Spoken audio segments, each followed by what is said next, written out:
So, how do we create a powerful and consistent hit? Well, fortunately, we've got the best drill in disc golf for that. This was a drill that was first created by Blake Takunin back around maybe 8-9 years ago on the Disc Golf Review site, who used to run the Disc Golf Review site, and it's a work of genius. It's absolutely brilliant.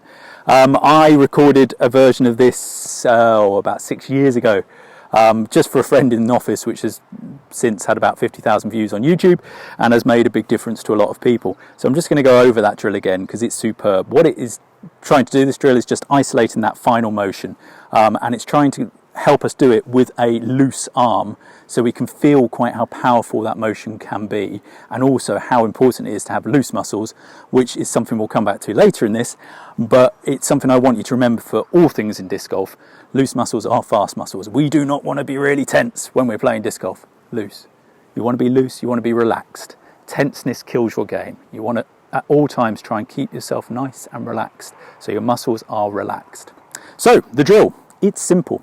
Get yourself a grip on the disc, stacked or what have you. It's normally probably better to do this with a shallow rim driver, so I'm using one of our counts for this, because the deeper rim discs, you're going to start to get a callus on your fingers quite quickly from doing this drill.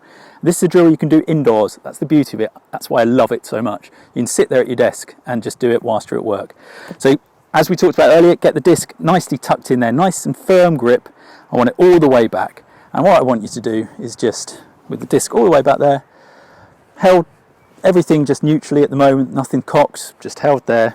I want you to lift it up and then let it drop, and then at the end you're going to feel a weight. Just as it comes down here, you're going to feel weight, and when you feel that weight, I want you to hit it downwards towards the ground and let it bounce back and recoil. So it's a simple motion, down, let it recoil.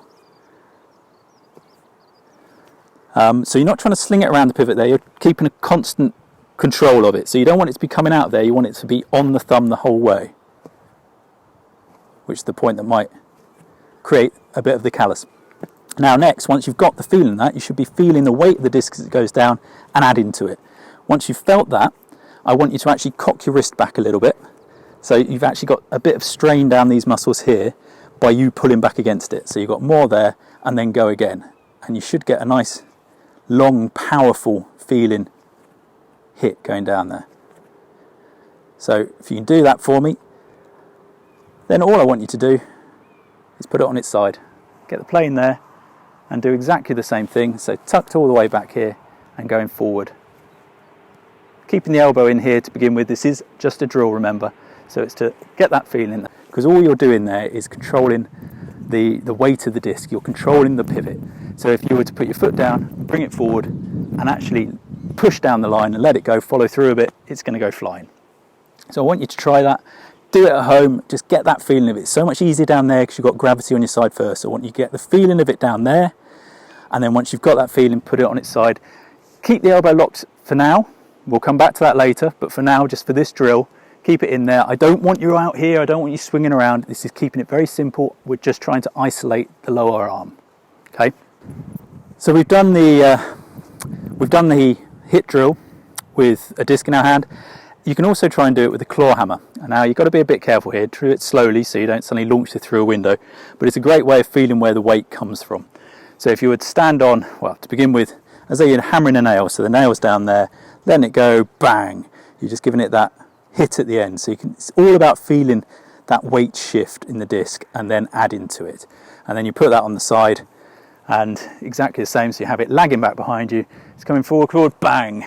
So it's forward, slowly, and as it gets to that point. And what I like about the hammer is it also shows you where that point of contact should be. Because it's the point your body will naturally set up to give you the most powerful hit with the disc when you put a disc in your hand. And it is about in line with that front foot. So it's about there where we want the disc to have pivot. So it pivots from about here and through there. That's going to be the point, and you can tell that because if you're trying to hit something heavy, trying to hit with a heavy object like a hammer, your body is going to set itself upright to do it the best possible way. It's not going to be out of balance and trying to do there, because that immediately strains my elbow. So it's going to hit to about here, which is another thing we'll come back to later on.